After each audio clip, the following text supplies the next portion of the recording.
That's the way it works in a small town. Wow. It's my great pleasure to welcome everybody here tonight.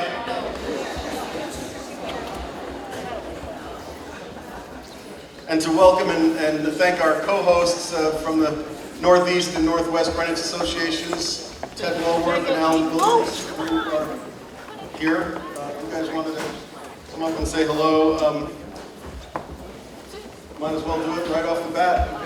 The three homeowners associations of Northwest Greenwich, Northeast Greenwich, and Round Hill associations are the hosts tonight. So, Alan Williams, Ted Woolworth.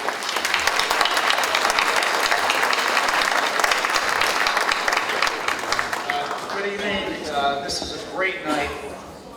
I remember back in 2006 or 7, we were hosting the debates when Peter Tessie first was coming out of the box.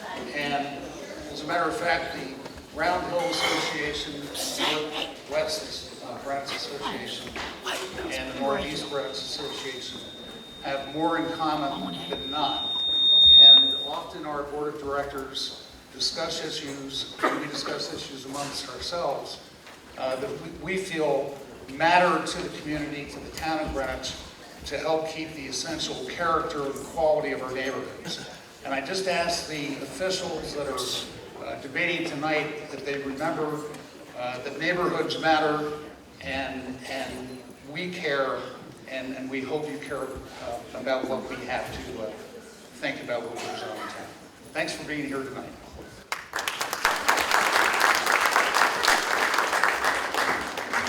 Welcome and good evening, neighbors. I'm the president of the Northwest Greenwich Association. We've been co-sponsoring with the Round Hill and the Northeast Association for probably 8, 9 years, maybe more. And this has to be the biggest crowd that I can remember that we've ever seen. So kudos go out to you guys for coming out in this bad weather. The Northwest Greenwich Association constantly has to deal with things such as Westchester Airport, potential expansion. And the biggest thing that we're always working on, it's been now 14 years, has been our quest to try and get a Northwest Greenwich fire station. Yeah. Hopefully it will be successful, but a lot of it rides on the outcome of an independent consultant's report. We have other things we worry about and we're constantly staying vigilant about, including the potential for a future Brunswick campus expansion on both sides of Pink Street, in addition to other properties that may come available at some future point. That's a lot of traffic congestion there, and we just need to make sure that town fathers and mothers take care of our situation, because as Ted said, we're communities back here, and we just can't have tons of traffic for the sake of commerce. Again, welcome to you folks, and I hope that you'll listen to what these folks say, take it to heart when it comes time to be in the voting booth. Thank you.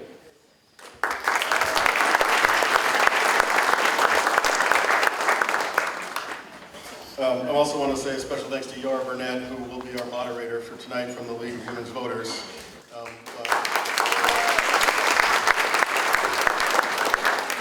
We have an exciting few days ahead leading up to the elections, and tonight is all about that. But first I'd like to update those of you who may have been following the news about the potential developments on Old Mill Road. Just a brief side note about that.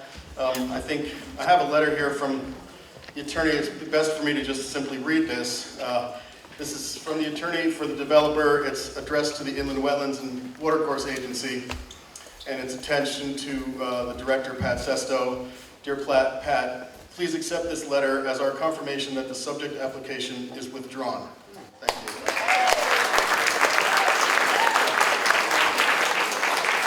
So we have all of you to thank, I think, for a unified message. We stood together on that subject, and the power of a unified community is really a wonderful thing. And it really was very heartening for me as the president of Round Hill to have such an outpouring of support to work on that. So thank you for that. Now it is my pleasure to introduce the chair of our committee for tonight, Katie Hines, along with her committee members, Nancy Duffy, Patty Acer, Louisa Stone, Ines Kingsley, all those who worked together to put tonight together. I'd like to bring Katie up.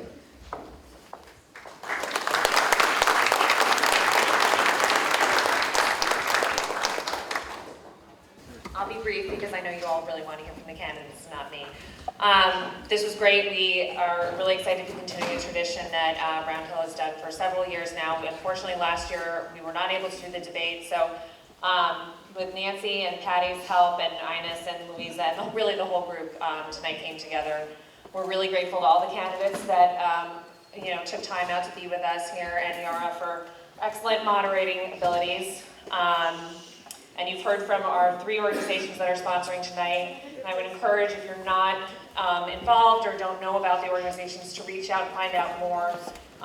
We cover the backcountry, but we work together, and you've just heard some of the great work that we do. And we love to bring programs like this to you guys as well. And that's really what supports the organization does. So thank you very much. Enjoy tonight. And if you're staring at the back of my head, I'm sorry. I'll try to keep my head down a little bit. I'll be timing in the front row. Thank you.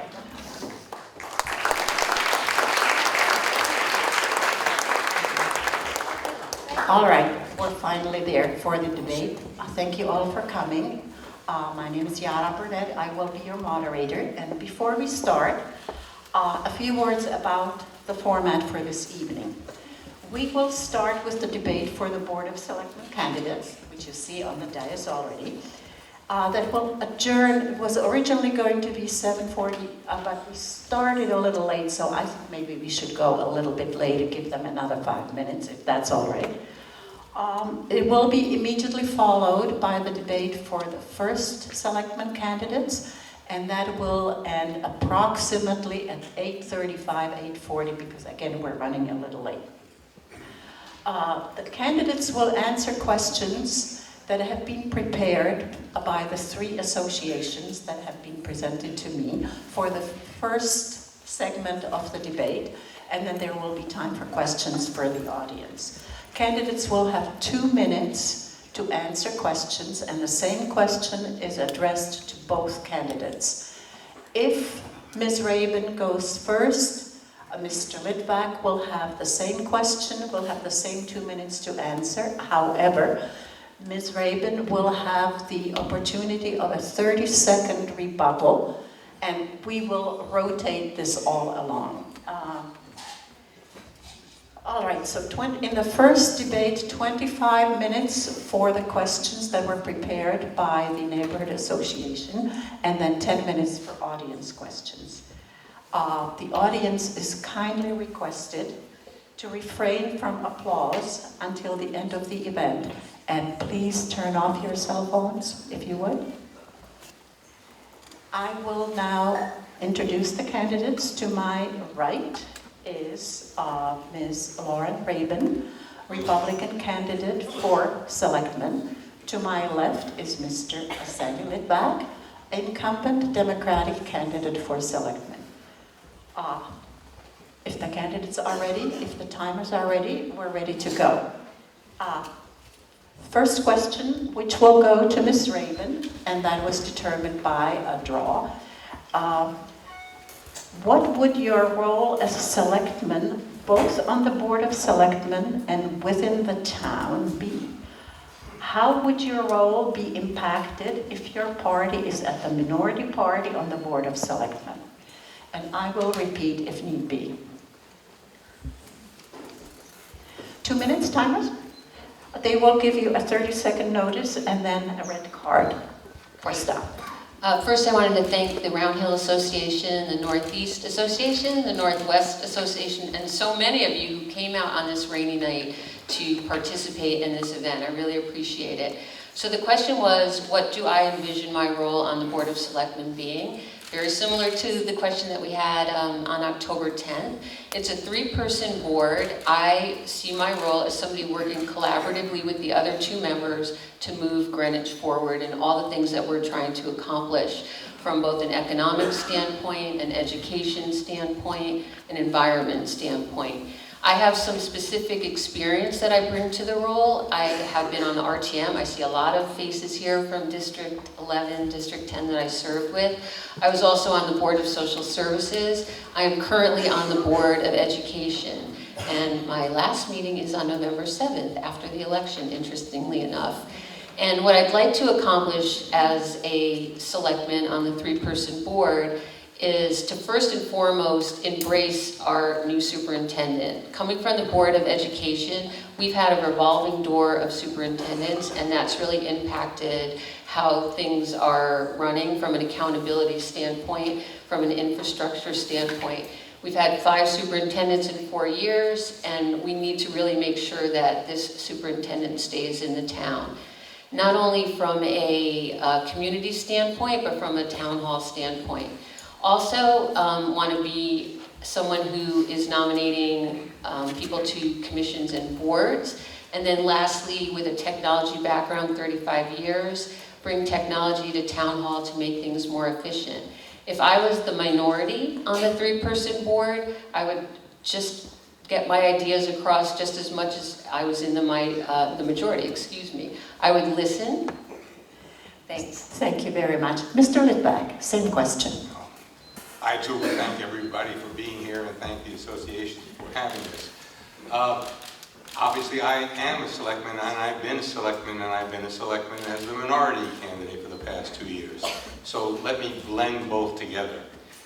As a selectman, what I bring to the table is a vast experience in a number of different roles.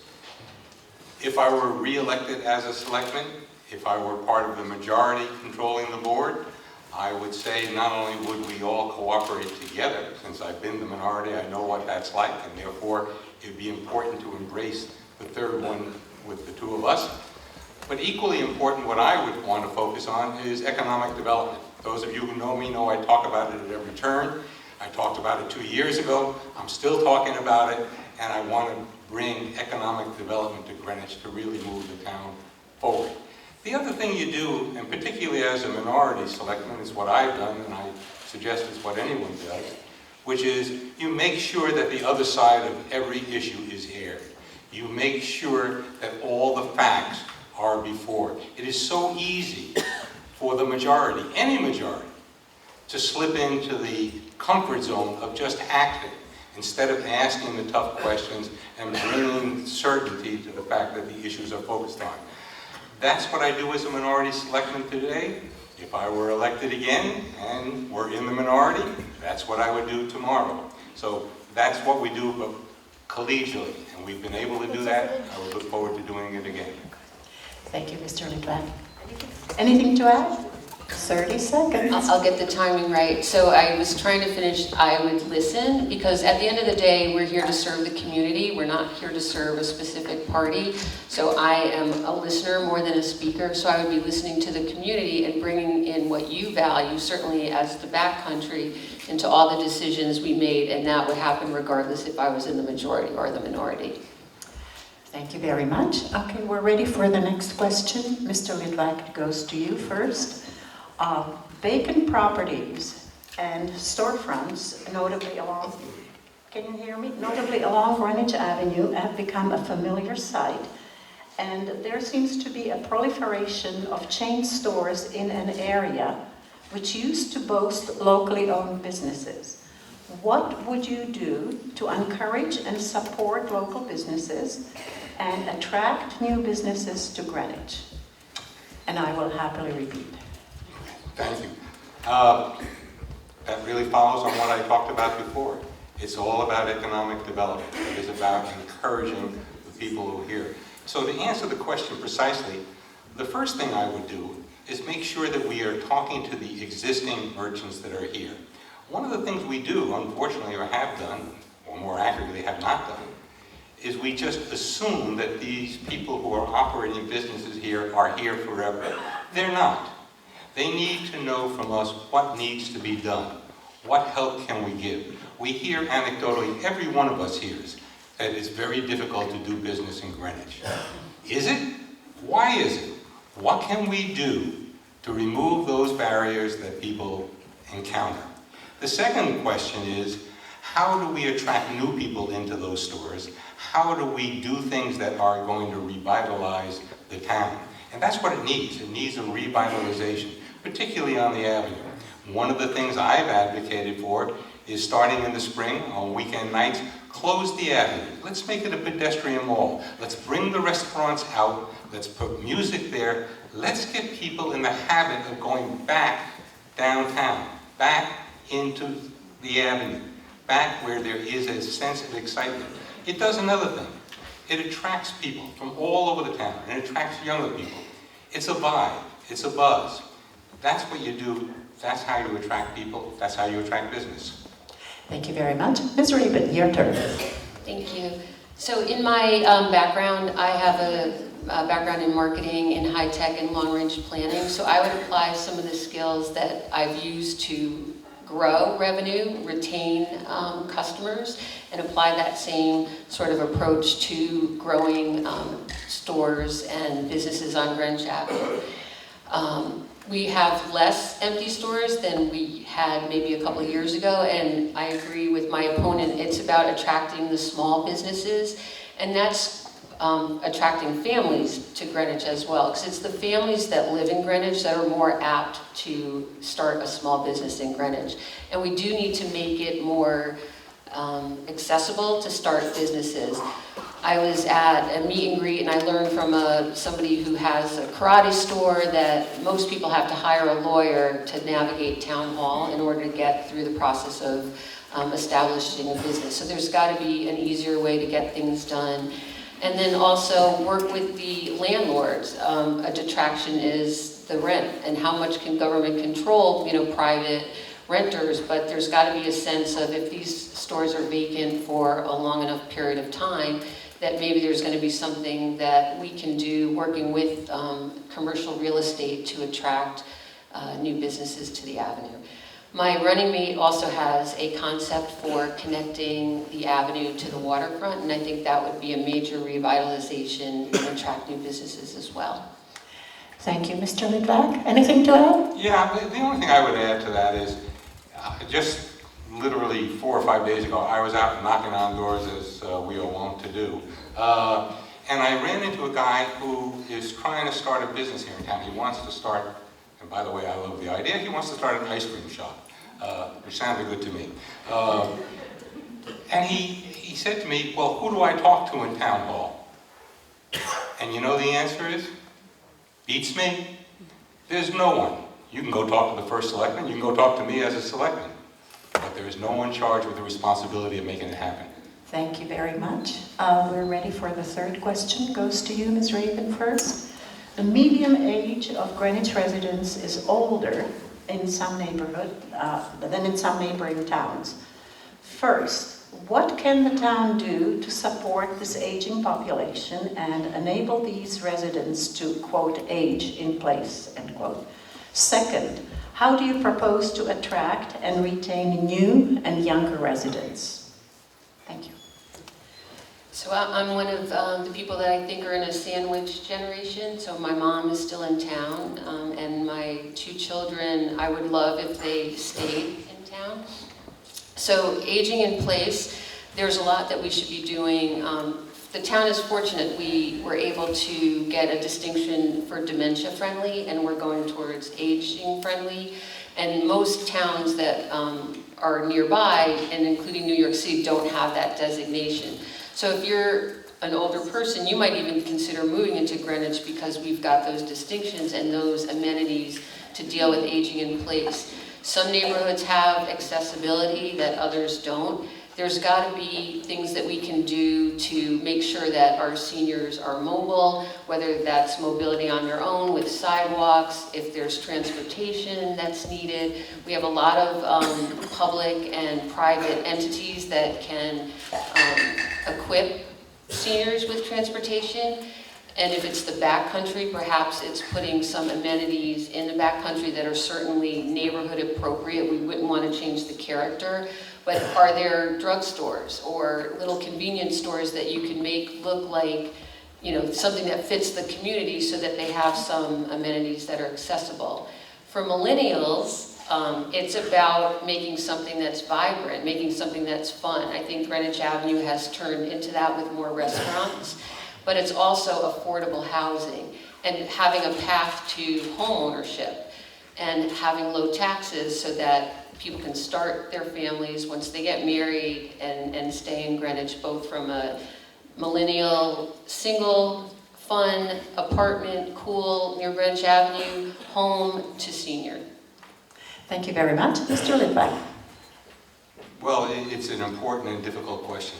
You start with the premise, or at least I do, that we're not going to, in the main, we're not going to be attracting older people to Greenwich. No one is coming here to retire per se. What you're talking about is retaining the people that are here. We're talking about us, aging in place, staying here, and bringing our children here. That's what we're talking about. And what it requires is a lot of what we are doing. Lauren is quite right. We are doing things. And the Senior Center, the Commission on Aging, are all moving in the right direction.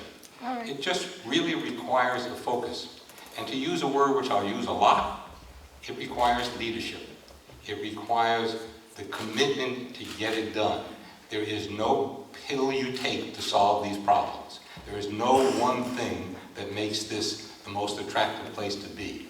It is a confluence of things, and that starts with leadership. And it's the kind of leadership that I think Jill and I absolutely will bring to this. When you talk about how do we attract the younger people, that's really the issue.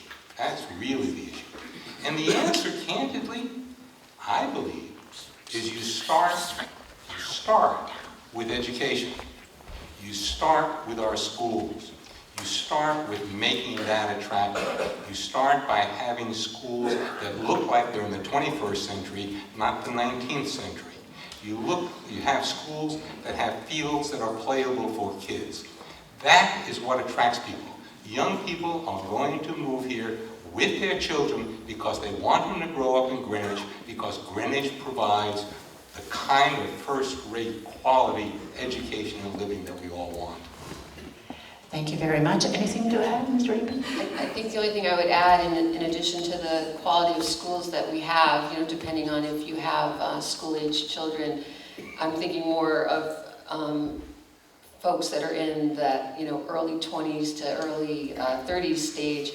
We also have low taxes, so that's a major draw. If you're looking to buy a home and you compare Greenwich to Stamford or Darien, the tax rate is much more favorable, and we would like to keep it that way. Thank you very much. I think this is going to be the last prepared question. We'll then go to questions from the audience. This one goes to Mr. Litvak. And the natural beauty and resources of Greenwich are one of the most defining aspects of the town. How do you propose to protect and enhance these features? And how does this interact with the development proposals seeking to revitalize Greenwich economically? Well, I think the two dovetail. They are not inconsistent with each other. You can do both. You can revive Greenwich economically. You can also maintain Greenwich environmentally, and you can maintain the spaces that we have. One of the things that we always have to remember whenever we're thinking about development is once you develop it, you can't go back. And so the truth is, as we cherish the open spaces that we have, as we cherish the land that we have, we are unique.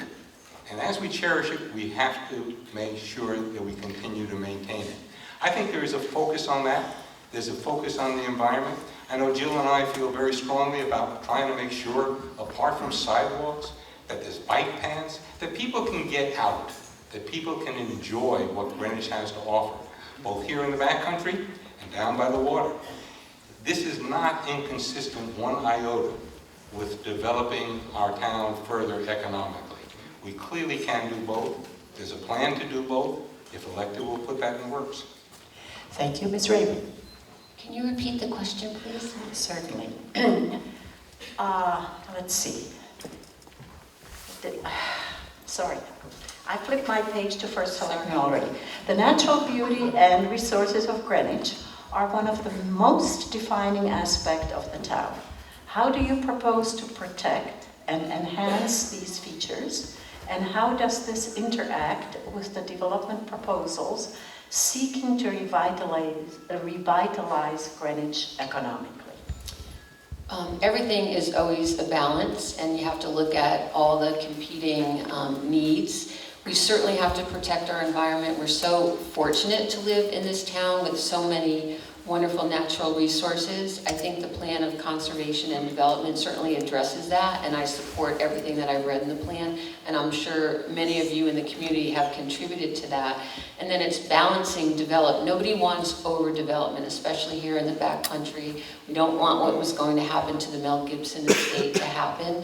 So it's just making sure that we as elected officials, and that's not just the Board of Selectmen, it's the RTM, it's every board and commission, that we're all moving in the same direction. And I really support the plan of conservation and development in that regard.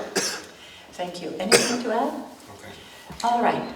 Audience questions, same system. First question goes to, let's see, Ms. Raven, I believe. Any specific plans for the parks and recreation assets? And park projects, any upgrades? Anything you have to say?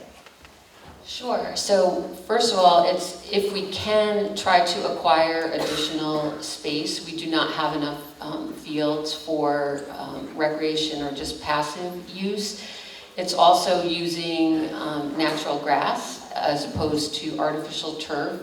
It's also dealing with the soil remediation. We have a lot of fields that are contaminated, and some of that remediation is out of our control. We work with state and federal agencies to clean up the remediation, but that's first and foremost what we have to do is clean up the fields that we currently have, make sure that we're using things that are environmentally and physically safe for anybody who's using the fields, and then to the degree possible, acquire open space and put in additional fields.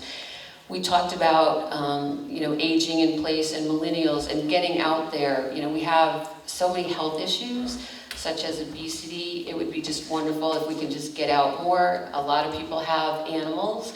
We don't have enough dog parks, so there's another concept that we can be doing perhaps with some open space, whether we use public-private partnerships or things like that, but definitely expanding open space and use of fields.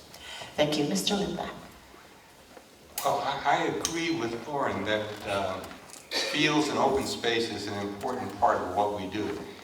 The fact is that for the last 12 years, we have not faced up to the issues at all.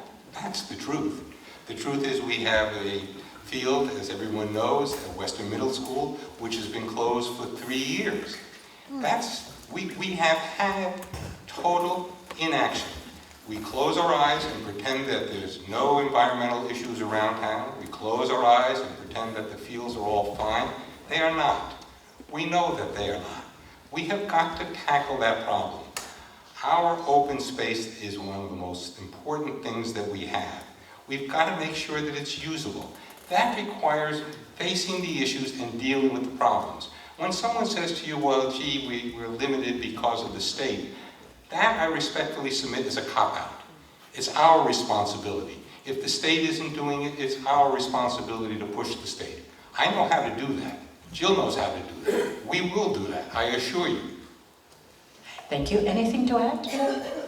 If not, we'll go to what I'm sorry has to be, the last question. First to you, Mr. Lindback. Where do you stand on establishing an arts and cultural center in Greenwich? I don't know where I stand on that, to be perfectly candid. I don't have a strong stand. It's one of those things where I would listen. I want to hear from those who want to do it and those who don't want to do it. I have found, and I found this being on the Board of Selectmen, and it's really been good, and Lauren has alluded to it, and she's absolutely right. It's the ability to listen to others and to hear the pros and the cons and form a decision without having a preconceived notion of what you want to do.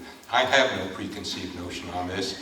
I suspect there are people who feel very strongly on each side of the issue, and more importantly, feel strongly about how it ought to be done. I would listen, I would hopefully learn, and then I try to make the right decision. That's the best I can tell you. Okay, Ms. Raven. I too would be looking for community input, but having been in the community and certainly involved with MISA, which was the Music and Instructional Space and Auditorium at Greenwich High School, we have a beautiful performing arts center. We probably have the opportunity to open that up beyond the use that it's having today. I know at one time there was a desire to take the Board of Ed building, the Havemeyer building on Greenwich Avenue, and turn that into a performing arts center. There's the opportunity with the train station project to, instead of having a movie theater, we have a mini performing arts center there. So there seems to be appetite for it. We would just need to understand what that appetite actually is and where's the best place to make those connections. I've heard somebody call Greenwich Avenue a cultural corridor. You know, maybe that makes sense there, but we really need to understand if that's the best place and if that's what would attract more people to Greenwich and more people to use our amenities. All right, any rebuttal? You know, I was just going to say, the only person I've heard call Greenwich Avenue a cultural corridor was my running mate, Jill Oberlander. But I think the points Lorna made are all just fine. I don't think that the people, the developers, are going to want to have an art center and not a movie theater, which will make them a lot more money, but so be it. Okay, I think because you were kind of brief, we can squeeze in another question before we go to the answering. Mr. Litvak will give this one to you. What incentives and benefits can be given, or perhaps partnerships with neighboring towns, to attract big industries to Connecticut and our great town? Well, when you say big industries, I'm not sure what anyone has in mind. We're not bringing a steel mill to Greenwich. That's not happening.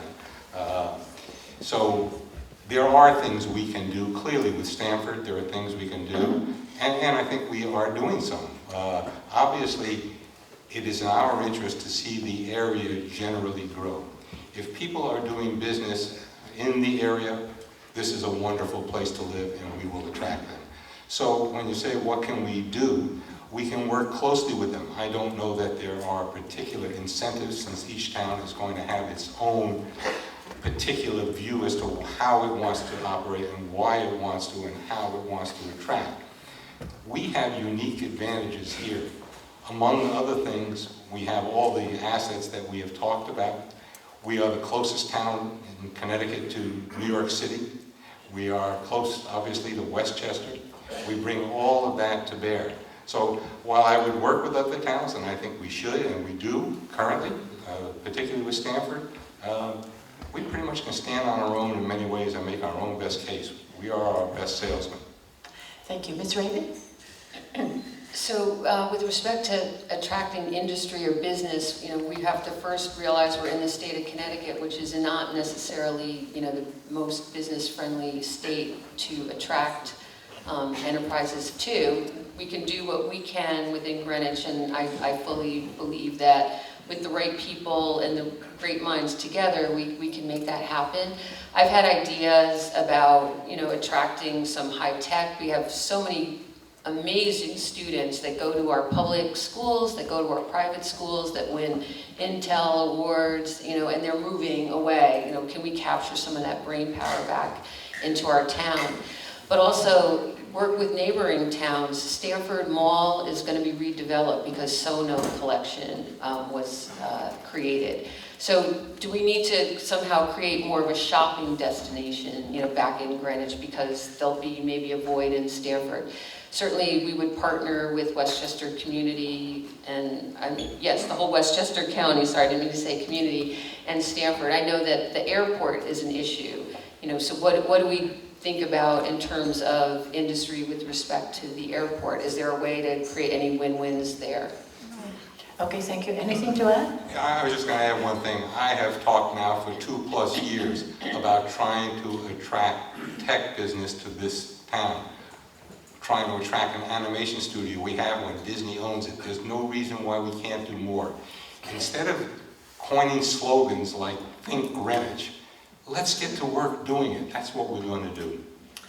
All right, thank you. We're ready for the closing statements. Ms. Raven, you go first. 2 minutes. Thank you. So I am 100% ready to apply my 3 E's to the Board of Selectmen: energy, experience, and enthusiasm. I will make sure that my community gets the benefit of a 3-member board that is committed, available, and will be committed to understanding your needs. You're going to see me at meetings, you're going to see me at parades, you're going to see me at community events. I want you to know that you can approach me. I want to know what you're thinking, and I want you to know that your voice will be heard. I'm going to work to improve the quality of our schools, the cost of delivering services, and the ways that our independent boards and commissions work together so that we're all supporting the mission of the town of Greenwich. I'm going to apply my tech background for more cost-effective ways of delivering services. I'm going to apply my training background to make sure that when we put things like new software into departments, that our employees know how to use it. I'm also going to apply my marketing experience and long-range planning to grow and retain business in Greenwich. I'm going to partner with our state and federal representatives to deal with the issues that are coming out of Hartford and Washington, D.C. Greenwich is the last great municipality in our state, and my friends are fleeing daily. I don't want to see that happen to our town. I know that together we will move forward and we can make Greenwich even better and stronger, and I look forward to your vote on November 5th. Thank you very much. Mr. Whitlock? Thank you. When I knock on doors, one of the things that people ask, and it's a perfectly sane, sound question, is why should we vote for you? Your opponents seem like nice people, and I tell everyone they are.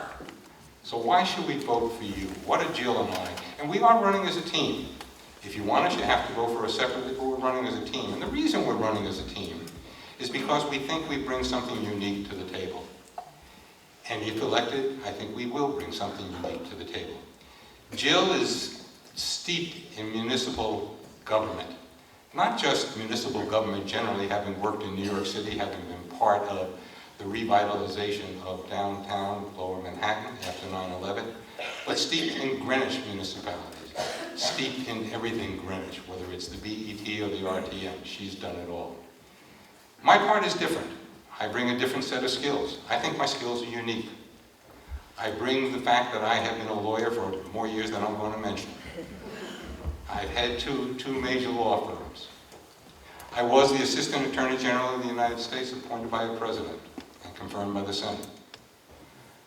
I went to the Walt Disney Company and I spent a decade there, moving from the legal side to the business side. I am not by definition a marketer, but boy, I know marketing. I was among the best. Not I personally. I engaged with the best marketers that there are. I believe we know what Greenwich needs. And the one thing we bring, not to take anything away from our opponents, but what we bring is leadership, a commitment, and the fact that there are no sacred cows. We attack the problem day one. Thank you. Please, a round of applause for these wonderful candidates. And we're going into the first Selectmen debate.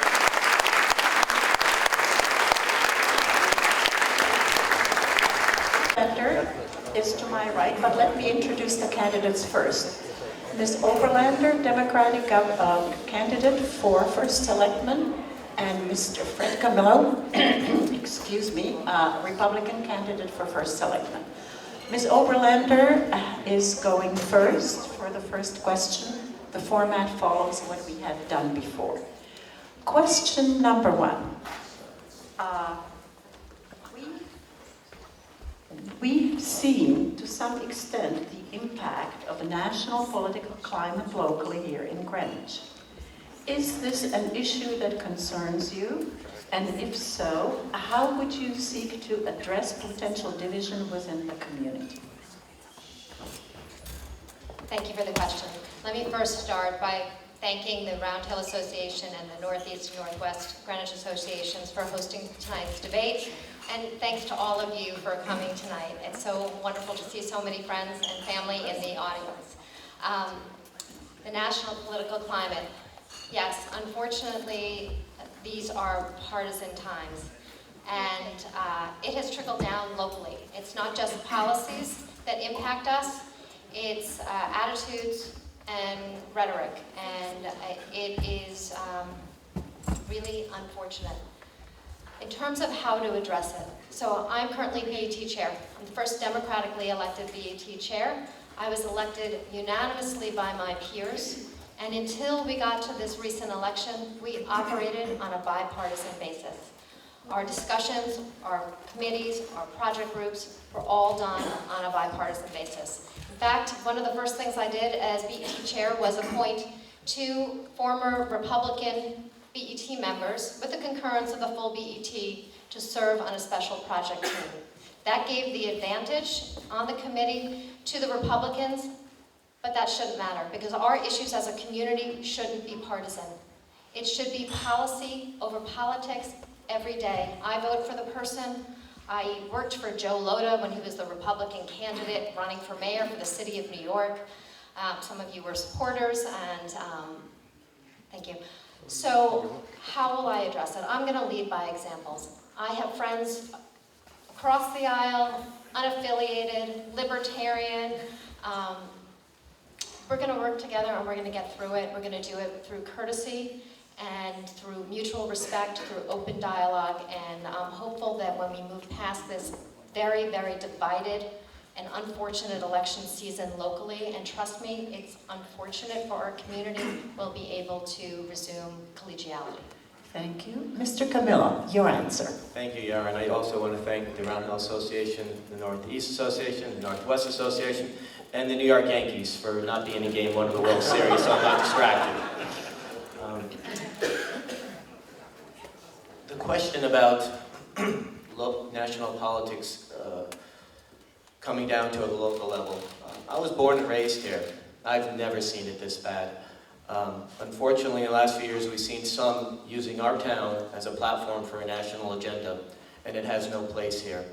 I was raised by a Marine Corps drill instructor who told me to always be quiet, lead by example, never overpromise, and under-deliver. He always advocated to under-promise and over-deliver. And I guess that falls in line with my favorite president, Teddy Roosevelt, who said, speak softly and carry a big stick. I think you just have to lead by example. In Hartford, I've gotten over a dozen laws that I wrote and introduced, passed, and signed into law. And I couldn't have done that in the minority unless I reached out to my Democratic colleagues. And a lot of times, they were the ones who saved some of my bills when my own party was going after them. Your word is your bond. I've been volunteering here for 4 decades now, and some of my best friends are all over the place. Like my opponent said, libertarian, very, very progressive. But we get along, and at the end of the day, like Tip O'Neill and Ronald Reagan, you go have a beer at the Costco or the grill or wherever. But that's how you conduct yourself. You have to lead by example. Thank you very much. Would you like to add something, Ms. 30 seconds. Pointing fingers is actually not leading by example. Words matter. Marketing materials that make people feel unwelcome, they matter. That's not leading by example. I'm a parent of 3. I'm not perfect by any means, but I will try to do my best to make sure my words, my actions, my marketing materials are all inclusive and respectful, not pointing fingers. Thank you very much. The next question goes to you, Mr. Camillo first, and it is a long one. In his Greenwich Time article on October 19th, Bob Horton says, and I quote, "Residents are worried that their tax bills will increase to pick up the lost value of the back country," end quote. In light of changing consumer preferences, specifically in residential real estate, what is the best way to revitalize back country? Would the establishment of an economic zone in backcountry be a possible solution? And if so, what would this look like and where would you propose it to be established? about 3 questions in one. Thank you. You may have to get me back on track here. One of the things I'm running on is satellite business districts in the backcountry, sort of like the Greenfield Hill section of Fairfield. If you've been to Nantucket, you'll see a little pharmacy or a little store right in the middle of a neighborhood with shingles. You don't even know it's a commercial entity. So that would certainly be something that would not only promote, but I have been doing that. I would also be very, very protective of our 4-acre zone. We are the last 4-acre zone around. That's part of what makes Greenwich Greenwich. That's why a lot of us oppose the Gibson project, because the historic overlay tool, which is a very good thing to save historic structures, as it is right now, could be manipulated. And unfortunately, that would have set a precedent to undo the 4-acre zone. So we have to be protective of that. And I recently met with the gas company to see about extending the gas line out to the backcountry. A lot of people would be interested in that, and they're open to it, which is great. But I certainly think we have to be very careful and look at also the 80 acres at Aquarian. That needs to be protected. That would be such a great shot in the arm for the backcountry so that it's not developed. We have 67 square miles, roughly 60,000 people since the 60s. We don't want zoning changed where it ends up being 70 or 80,000 people. We really have to be vigilant with that. So we can do some things to give it a shot in the arm, but we have to be vigilant about that 4-acre zone. Thank you very much. Ms. Oberlander. Thank Do you. you need me to repeat, or are we all set? No, thank you. 3 questions. I'll start with the first, which was about property values in the backcountry. So today, in preparation for tonight's debate, I did meet with the town's tax assessor to find out whether things had changed.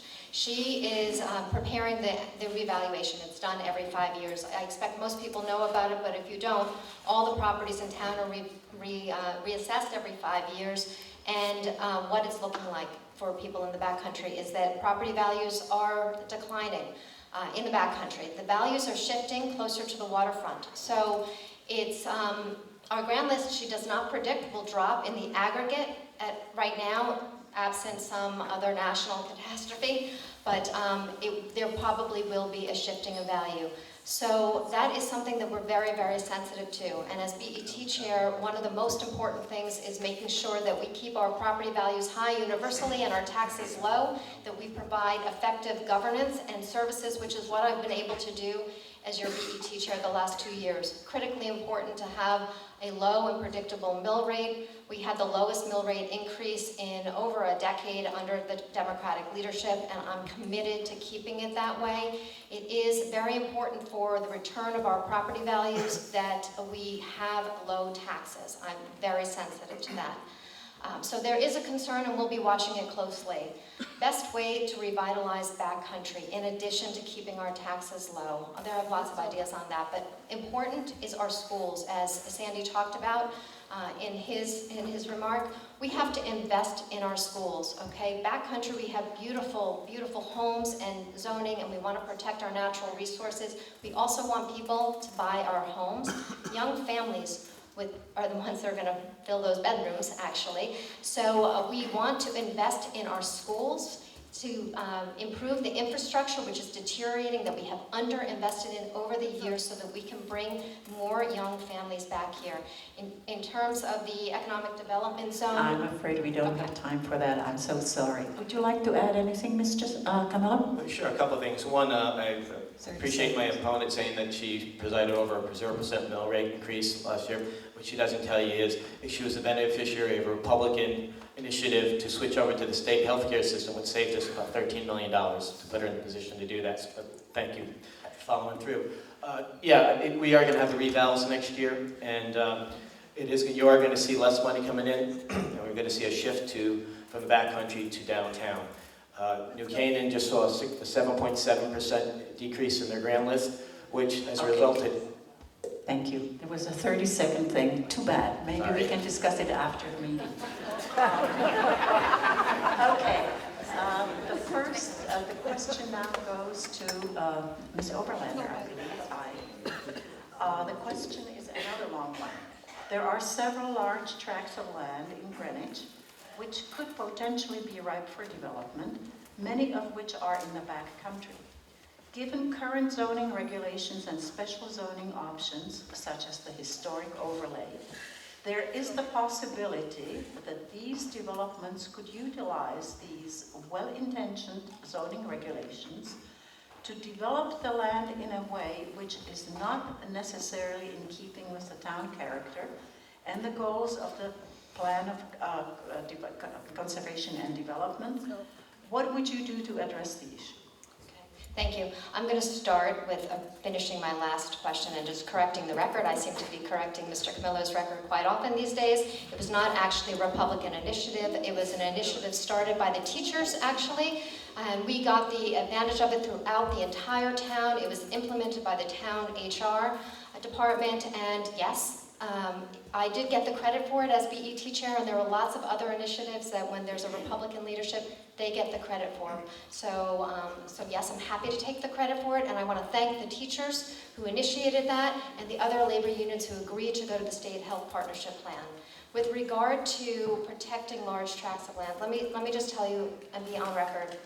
I was opposed to the old mill redevelopment as it stands. Thank you to this community for standing together and aggressively fighting that.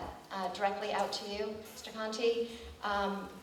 Community engagement, we saw it in Stamford, we're seeing it now. We need to remain vigilant and make sure we're prepared on the legal side because if a proposal comes back. But as Sandy Litvak said, once you develop, and this is what I believe, once you develop, it's gone. You don't get it back. And natural resources are so important. People move here, not just for our schools, but also for our natural beauty. We moved here. When we moved here to raise our family, it was for the schools, it was for the natural beauty, it was for the coastline. We need to make sure we protect it. I'm sure I forgot Project Aquarian as well. I met with the representatives from the Greenwich Land Trust. I know we're working to make sure that we acquire that property for protection purposes, conservation purposes, and as your first selectman, I will make sure that I support that project and work with you to fight any development that's inconsistent with our community character back here. Thank you. Thank you, Mr. Camillo. Your turn. Thank you. As I said before, Greenwich is 67 square miles. It is the second largest landmass in the state of Connecticut. It has 62,000 people. 50 years ago, in 1959, there were 59,000 people, so we've only picked up 3,000 people since then.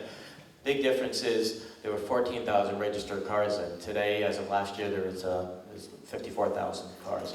So we really have to be vigilant on this. I can't say it enough.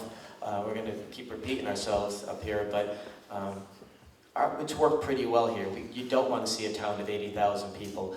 I've worked on the state level on 8-30G to get a moratorium a couple of years ago with some of my colleagues, both Republicans and Democrats. We've got a lot of work to do on that.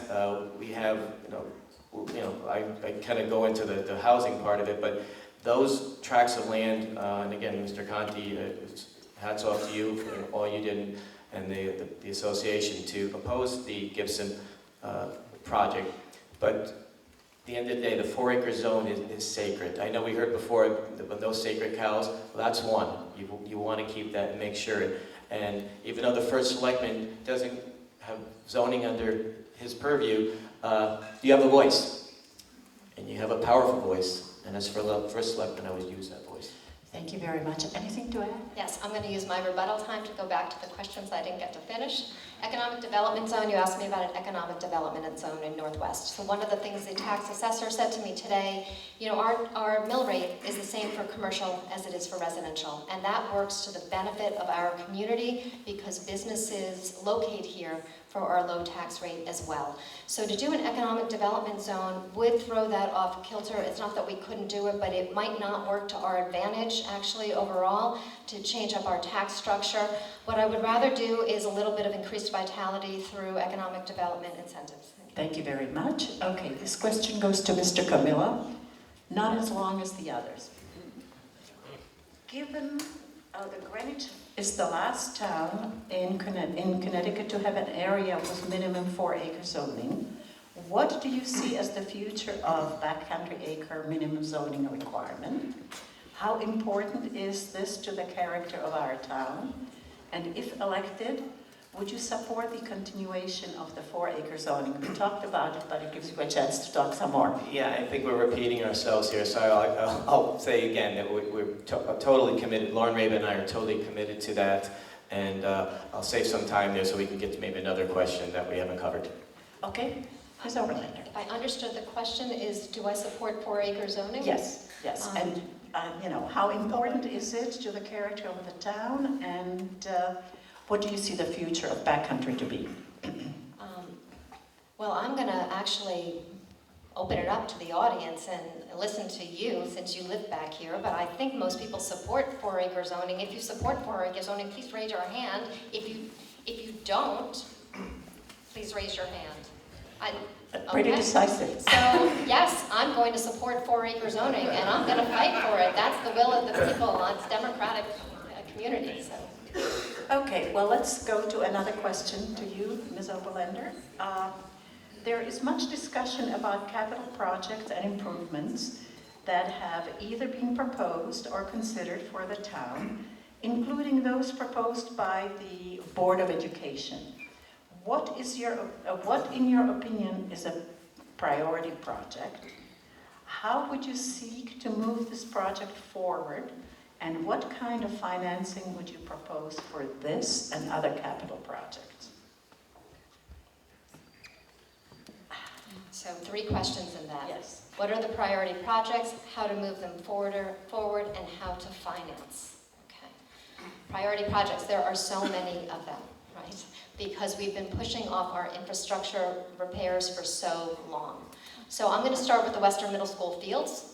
That is going to be on my top priority to address. You heard earlier, 3 years those fields have been closed with no plan. And no, it is not just the state, by the way. It was a decision made by our town departments, First Selectmen's office, not to push forward with that and push for a plan, largely cost-based reasoning, actually. And that will be a question that I think it's up to the community to decide.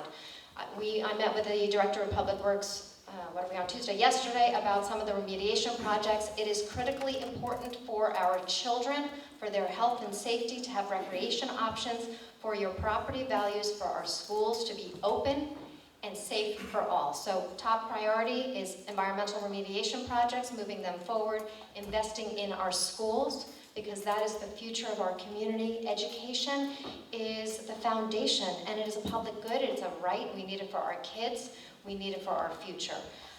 There are so many. Eastern Greenwich Civic Center is moving forward, as is the hockey, Dorothy Hamill, studies on Dorothy Hamill hockey rink renovation, both of which are critically important recreation facilities for our community. So, and then we have paving and other 30 seconds remaining, how to move them forward. This last year, the First Selectman did not call together his Capital Improvement Projects Committee as part of an evaluation. I think it's critically important that we have public engagement and involvement in our deliberations. That's how we operated under the BET. We actually had a greater level of public engagement than prior years. We invited members from the RTM to our meetings. We took their input. That's how I will operate with moving them forward as well, developing community consensus. Thank you very much. Mr. Camillo. Thank you, Yara. I keep hearing all the time from my opponent that we don't fund enough, we don't spend enough. I can't think of one capital project in the last 50 years that wasn't asked for by the Board of Ed that wasn't funded. And I will stand up for our First Selectmen because, and prior administrations, because they have, and BETs. As far as my priorities, yeah, it would be on environmental, anything that needs to be addressed environmentally. We can't turn our head, we have to focus on it, laser-like. I would also look to our fields. I mean, I'm a sports guy. I've been on these fields for 5 decades. I would look to public-private partnerships to get them done. There's a big difference here in philosophy. Most of my P3s that I'm talking about are philanthropic in nature. There may be a few lease P3s, but most are philanthropic. We need to do that. Years ago we hosted a state baseball championship, and we had to play the games in Stamford at Cabetta Stadium. That's not good. Greenwich, as I keep telling everybody, is the best run town in the state of Connecticut and has been for 90 years. That's not in doubt. but it's not perfect. No town is. And that's why we do what we do, and that's why we'll push, along with Lauren Rabin, to engage our private citizens and our private organizations and work with them to get naming opportunities. Go around the state, go around the country, go around the 2 towns around the country that we're compared most to, Palm Beach, Florida, and Beverly Hills, California. You'll walk into a performing arts center named after somebody. Go into a hockey rink named after somebody. We need to do a better job. We need to encourage and embrace that. And under a Camillo administration, I will. Thank you. Anything to add? Yeah, Ms. Overland? there were so many things I lost track of what I wanted to respond to. I wanted to start to respond on the naming opportunities and public-private partnerships, and perhaps the lease opportunity, which we may not have the opportunity as public members to access then our fields or our rink. Government needs to be the primary seat at the table for public facilities to protect your, mine, and the future children's opportunities to use them. Yes, we have wonderful not-for-profit philanthropic partners in our community. Thank you to all of you. We need to be the transparent, accountable party at the table. Thank you very much. Okay, this is the last of the prepared questions, and it goes to you first, Mr. Camillo. The Northwest Fire Station project has been tabled pending a proposed fire study of the town needs. Do you support the Northwest Greenwich Fire Station as it has been proposed? If not, do you have a plan for addressing the concerns that have been raised about the plan? I do. Thank you for the question. We have a study that's going to be commissioned. It'll be the first independent study in 30 years. We have to wait for that study. As first selectman, public safety is, to me, the most important thing that falls under your jurisdiction. It was my main focus at the state level, where I introduced several bills dealing with public safety, including one that gave Connecticut the strongest volunteer protection and indemnification law in the country. So it means a lot to me. You have to make sure that you provide the most possible protection at the most efficient cost. So absolutely, I would be eager to see what this study comes back as, because Greenwich, according to the National Fire Protection Association, has a 1720 designation, meaning we are a combination professional and volunteer. We're 65% professional fighters and 35% volunteers. Under Camillo Rabin administration, we would be committed to keeping that dual system. Our times are well within the 1720 designation. A 1710 would be an all-professional one. Our times are good. The Northwest fire responses are over 9 minutes, very similar to the Northeast. We have to always try to do better, because I've unfortunately had a fire in my background and personal life, and it's a scary thing. So certainly I can't wait to get this study, because before we even have it, commenting on it, it doesn't make sense. In boxing, we used to call that leading with your face. So I want to wait and see what it comes back as. Okay. Ms. Parr. Yes. Yes, I support a Northwest Firehouse. I'm on record. I have voted for it. Every time it came forward at the BET, I moved it to the RTM. Yes, we are embarking on a fire services study, but it was not intended by the BET that those would be separate exercises. We had hoped that the diligence for the property siting of the Northwest Firehouse would go forward at the same time. That was my vote. If elected, I will put money in the budget to restart that diligence project, and I will also come up with a proposal to staff on an interim basis, some professional firefighters, if we can work it out with the Round Hill volunteers as well. I'd like to do a shout out to any firefighters that are in the audience, professional or volunteer, to thank you for your service. Thank you for your service. And there was a fire last night in central Greenwich. I think 60 firefighters responded to that. We are so fortunate to have coverage. Every resident should be comfortable that they are safe in their home. It is a critical life safety support, and we need to support our firefighters, both our professional and our volunteer. Thank you for what you're doing to build up the volunteer force here, but we need to have a professional firefighting force as well. Okay. Is there anything you'd like to add? Sure. Thank you. Let me again repeat that the professionals that we have and the volunteers is a great system. It works very, very well. I am an associate member of the Coscow Fire Police Patrol, so I know all the volunteers, but I know a heck of a lot of professional guys too, that they're great friends. We've had many private conversations. It's not something that I just have to study and look down at my notes about. I know them. I know what they've told me. I know what they face. Yes, the Pizza Post did burn down last night with a lot of other businesses there, and we cannot do without a top-rate fire department, professional and volunteer, and we have that. Okay, next question goes to Ms. Oberlander first. The state budget crisis is putting pressure on municipalities. What are you going to do to keep my taxes low while keeping the town's budget balanced? Thank you. So I've been on the BET for 4 years. I have a lot of experience with the town budget. I've been the BET chair for the last 2 years. As I mentioned before, under my leadership, we had the lowest rate of increase, not just the first year when we had the 0% increase, the benefit of the health savings, but the second year as well. Our average rate of increase from year over year was lower than the annual rate of increase under the prior years of Republican rule. It is critically important to me as a taxpayer that, and for you as residents, that your money, my money, is managed well, is managed effectively, that we have accountable, transparent government so we know when we're having problems what's going wrong and how we can fix them.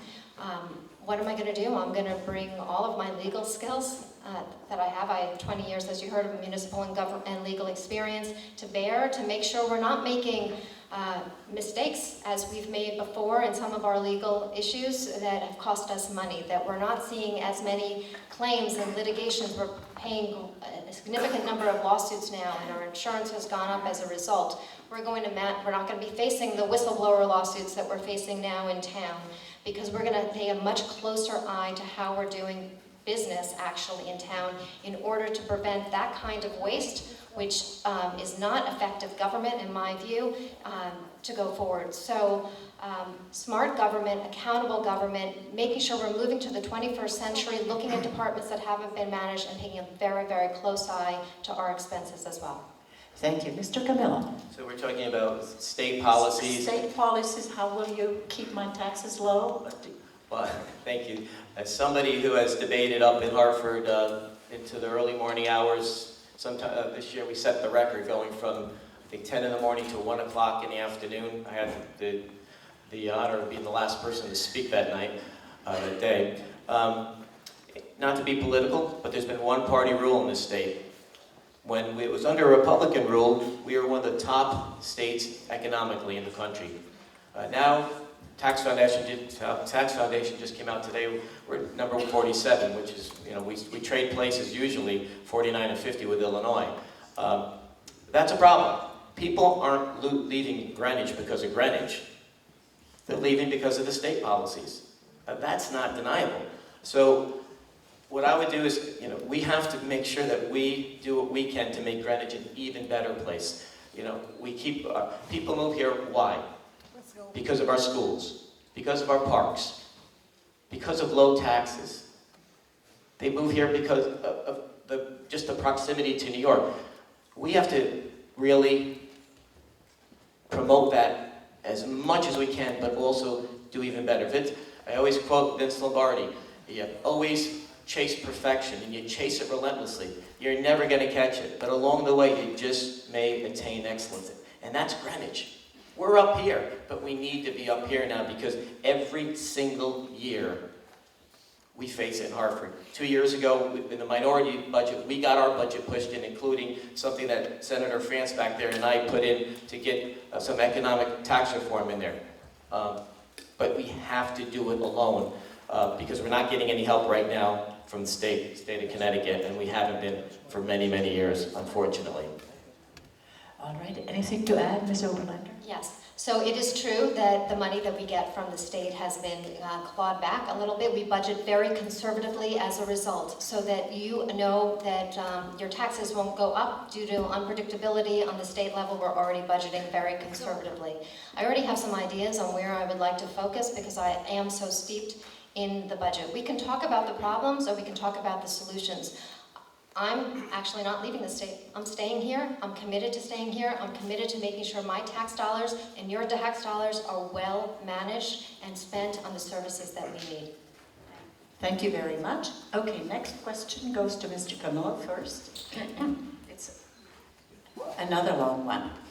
Does it make sense to have the Housing Authority building 2 huge new developments with only 10% being affordable and 90% being market rate? They are Quarry Knolls and Armstrong Court. Is it right for the Housing Authority to be in the commercial real estate business? Well, I'd look, frame that another way. The Housing Authority under Sam Romeo's leadership has put in more units than I've ever seen, maybe ever. I've visited all those units. My grandmother lived in Armstrong Court, so I remember Armstrong Court when it was not, it needed some work, and it was always a great community. And now we started the last several years, dating back several years, they started to put some money into it, but now there's a major focus there, and that's a good thing. So I'm not here to criticize the Housing Authority. I think they're doing one heck of a job. And whenever we reach out to them with ideas, like I did a few weeks ago, about setting aside 2 units for victims of domestic violence who need a little bit longer term housing than maybe, say, the YW is so good about providing, they jumped at it, and they reached out to the police department, and they supported it. So this is a good partner for the town of Greenwich. So I would say that, hats off to Sam Romeo, the whole board, all the commissioners, and to Tony Johnson for doing an excellent job. And I have several friends that live in those units, and they almost all, to a person, salute what's been going on there. Thank you, Ms. Oberlander. So I'd like to talk about the problem that we're trying to solve. We hear and we've heard for many years, it was in the last POCD and it's in this POCD as well, that we do not have enough workforce housing for our teachers, our firefighters, our police officers, and we do not have enough housing for our aging population that wants to sell their homes and stay in town, downsize a little bit. We need housing for people to stay in our community. It's the healthiest way for people to age, and we need to attract people here. It would be nice if the Housing Authority, with 2 development projects, were to address those problems as well. Quarry Knolls is in a location central to town. I have not seen the plan. They haven't reached out adequately to the community, in my opinion. There are people that live there already that want to know what's being proposed. They want to know how their housing is going to be protected if you have a transformation into market rate housing. Is there a demand for Housing Authority market rate housing? I'm not sure, but I know there's a demand for affordable housing, workforce housing, and senior housing.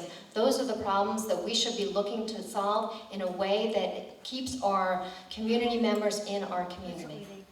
Thank you very much. Anything to add, Mr. Camillo? Sure. We, several years ago, I had a bill in Hartford to put in, to allow for people to rent out parts of their house to first, second, third year teachers, policemen, firemen.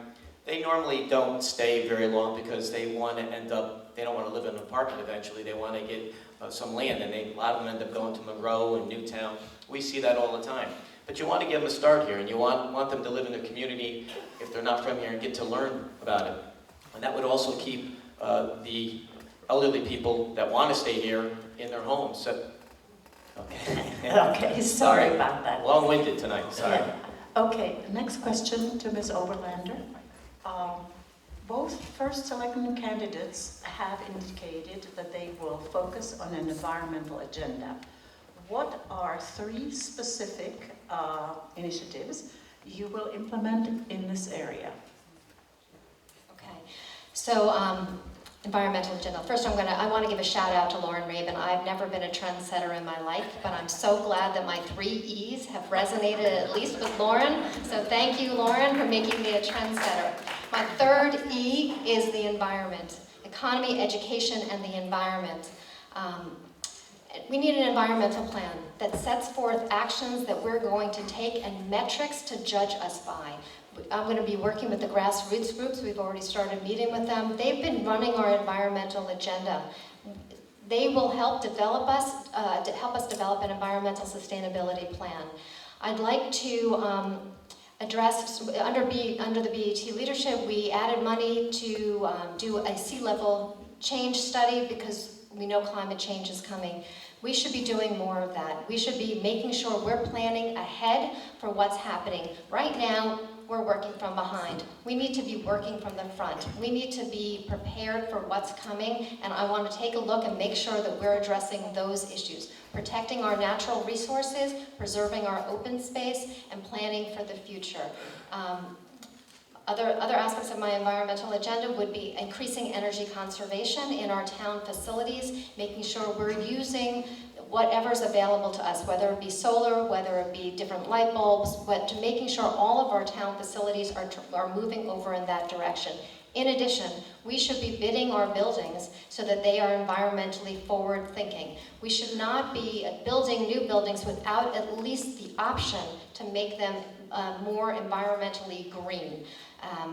That's critically important. We're not asking for that information, and we're not right now. We don't have the information to even discuss the cost or what it's going to take to get there. Sidewalks, bike paths, charging stations, we're talking about this all along. There was an article yesterday about dementia prevention. We're an aging community. You can prevent dementia by being more active. We need to be able to get outside. We need better sidewalks and open space for that. Thank you very much. Mr. Camillo. Thank you. I would impanel a sustainability and enhancement committee that would do work. It just wouldn't be a committee in name, it would be a committee in action. They would focus on an energy policy, they would focus on aesthetics, and they would focus on quality of life issues. I've already had many people, including several Democrats, that have reached out that would like to serve in that committee. And looking at not only LED lights, but sensor lights in buildings, having our public buildings with solar panels where possible. I have voted that way in Hartford, supported lots of things that are pro-environment that would help our town. I've also personally been a volunteer in environmental causes since the late 80s, and I've started a couple of companies, including one that set the standards for recycling in the state of Connecticut, and I've also written a law that expanded recycling in Connecticut. So the environment would be front and center with me. I've also met with a group, as did Lauren Rabin, that are talking about composting. We want to get our recyclables up because right now we're not paying for our recycling to be taken out of town. We will be paying soon, unfortunately.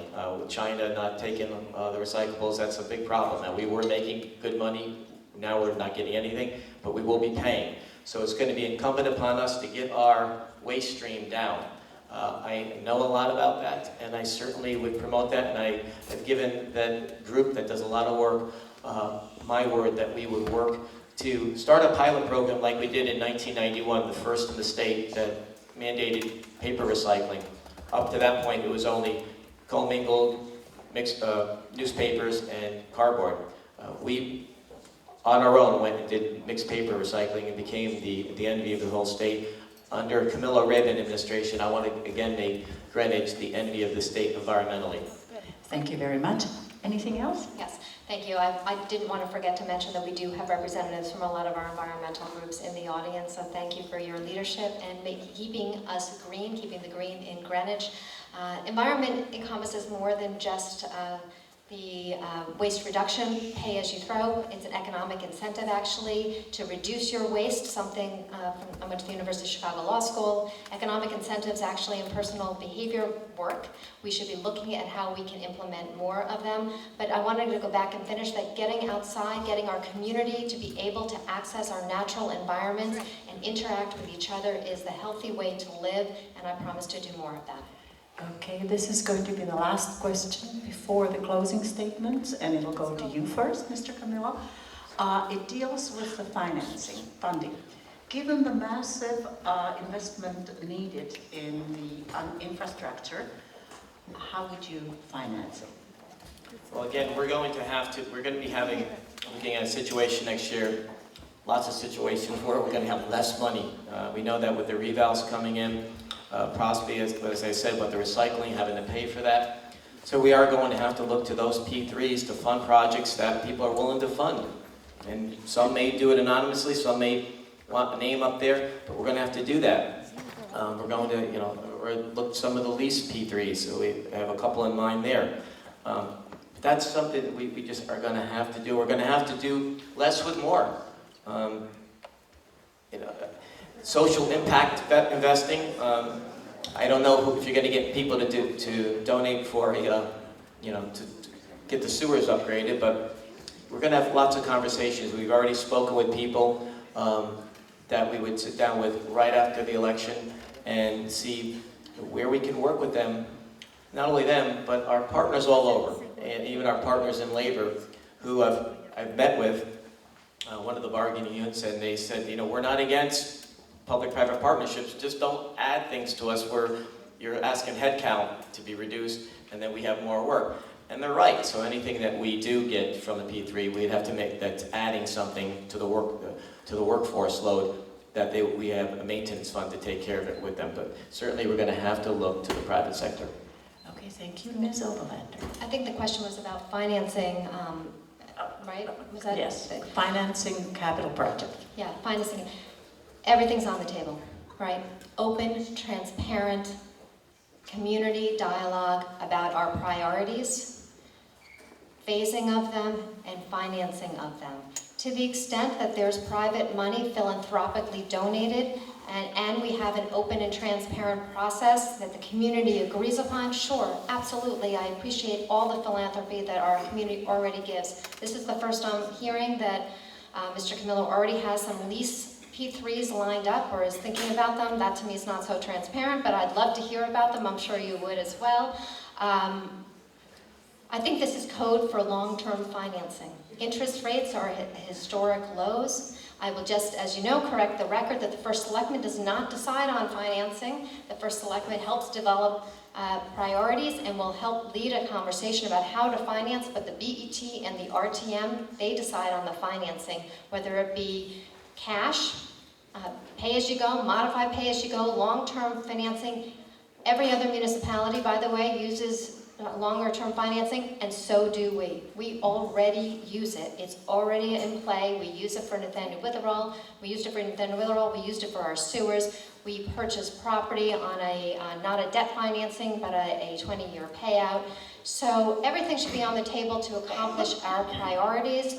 We want to make sure we identify our needs and have that community conversation. What does this community want our town to look like?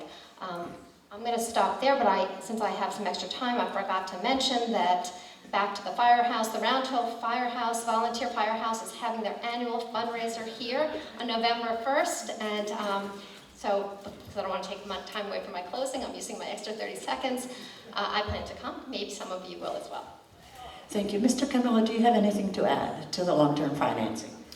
Well, yes, 92% of our debt is paid off within 10 years and 83% is paid off within 5 years. Well, my opponent keeps saying we already do long-term financing.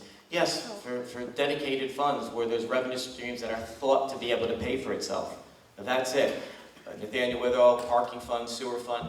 Of the three, Nathaniel Witherall is the one that is, unfortunately, right now having a problem and maybe slated to lose $5 to $7 million this year. But they're supposed to be paying for themselves with revenue, dedicated revenue. So I, again, am against long-term financing. Okay, thank you very much. Now it's time for closing statements. Ms. Oberlander, you go first. 2 minutes. Thank you. I want to thank the Round Hill Association, the Northeast and Northwest Greenwich Associations for sponsoring tonight's debate, and I want to thank all of you for coming. When I moved to Greenwich with my family, we were so excited. The beautiful surroundings, beaches and parks, excellent schools made it an easy decision.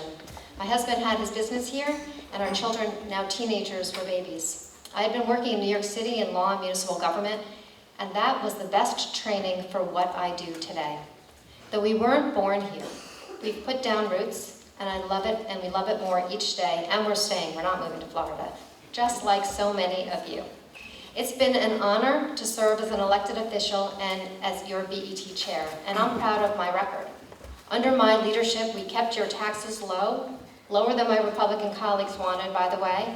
We prevented $1.7 million in education cuts that were championed by the Republicans, and we preserved services that are valued by our neighbors, and we performed critical strategic planning for our community. I know all the town departments, I know their operations, and I know what we have to do to keep Greenwich moving forward. We are at an inflection point, and the Greenwich name alone is no longer enough to attract new businesses and new families, and we have to compete with neighboring towns and states. In particular, I want to see our local economy thrive, that our schools be the envy of Fairfield County, and that our environment is safeguarded. And I want to protect your property values. I'll speak out for women, for their access to health care and reproductive freedom, for the LGBTQ community, for a living wage, and I'll be a voice for the most vulnerable amongst us, the disabled and the elderly. I'm grateful to have had the opportunity and chance to serve, and I believe I have the experience, vision, and values to lead Greenwich into the future, and I ask for your vote on November 5th. Thank you. Before you applause, let's all have a round of applause when Mr. Camillo has finished. Let's do him the courtesy of allowing him to speak. Sir? Thank you very much. And again, thank you tonight for sitting there and listening to us debate. I am a fourth generation Greenwich native, but that's not important. What's important is my family, which didn't have a lot of money, taught me the value of giving back. And because of that, for 40 years I have volunteered in our town. What's important is they taught me to listen to people, be respectful. That's how I've gotten along in Hartford. That's why I've gotten a lot of bills passed in Hartford, because of being able to work across the aisle. It's important because it told me someone comes to me with a problem to listen and work hard to get it done. I do that every single day. When I first got elected, the first week there was a cell tower application right next to a school, North Miami. So we were told, don't bother, it's 96% approval rate, you're wasting your time. We had 5 of them in a row. We beat 4 of them because we didn't say no. Here in town, at the state level, when Governor Malloy 3 times took out $24 million for a new Lebanon school, I, along with Senator France back there, and Livy Florin and Mike Pacino, went to our Democratic colleagues, and they had no reason to help us. It wouldn't have hurt them in their town. And 3 times, to a person, they backed us. That's leadership, but it comes from having a good relationship with people, knowing that your word is your bond, and that's what my family taught me growing up here. And, you know, as Bill Parcells, the old Giant coach, says, you are what your record says you are. And the record says that I have led in Hartford, I have led here in town, and I respectfully and humbly ask for your vote on November 5th so I can lead as your first selectman. Thank you, God bless, and I'll see you around town. Now,